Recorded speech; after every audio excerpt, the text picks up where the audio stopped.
સાવલીમાં સ્થાનિક સ્વરાજ્યની ચૂંટણી પ્રચારમાં ગરમાવો આવ્યો છે। સાવલીના ધારાસભ્ય કેતન ઇનામદારનું નિવેદન ભારતીય જનતા પાર્ટીની જાહેર સભામાં અને કહ્યું કે મને તો 4-4 કમળ જોઈએ છે। 4-4 બેઠક પર કમળની જીત થવી જોઈએ। જો મારો કોઈ માણસ તમારી પાસે આવે છે અને એવું કહે છે કે મને વોટ આપજો તો એને વોટ ન આપતા।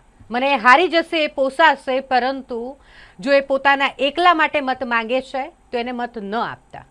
4-4 બેઠક પર જીતવાનું છે અને 4-4 બેઠક પર જો કમળ આવતો હોય તો જ હું એને જીત માનીશ। જો કોઈ એક ઉમેદવાર અથવા તો 2 ઉમેદવાર ભાજપના જીતે છે તો એને હું જીત નહીં પરંતુ હાર્યા બરાબર જ ગણીશ। આવું સાંભળીએ શું કહી રહ્યા છે સાવલીની નગરપાલિકા ચૂંટણી પ્રચાર વોર્ડ નંબર 5-6ની જે જાહેર સભા યોજાઈ હતી તેમાં। એટલે બધાને આટલા વાગે બોલાવીને ભેગા રાખવા અને ભેગા કરવા એ શક્ય છે?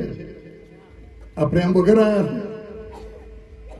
મારા માટે પ્રેમ ના હોય, મારા પર ભરોસો ના હોય, મારા પર વિશ્વાસ ના હોય તો આટલા વાગે સુધી જાગે છે, ઉભા રહે તો પછી આ લોકો અત્યારે આટલા ઉભા છે, બેઠા છે તો મત આપશે કે નહીં આપે?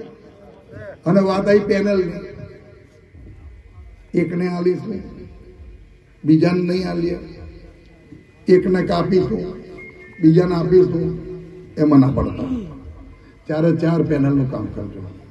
મારે કમળ જોઈએ છે અને કમળ સ્વરૂપે 4-4 જણને જોઈએ છે। કેમ કે મારા 4-4 ઉમેદવાર કે હું તમને સોંપવા આવ્યો છું અને મારા વારામાંથી કોઈ કહેવા આવે કે મને એકલાને આપજો તો જાહેરમાં કહું છું કે એને ના આવતા। એકલા માગવા આવે ને કોઈને ના આવતા।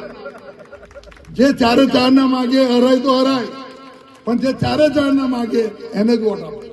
અને હું સાચું કહું છું, જો કદાચ તમે જીતીને પણ આવ્યા અને તમારી પેનલ તૂટી તો તમે મારા માટે હરેલા સમાન છો।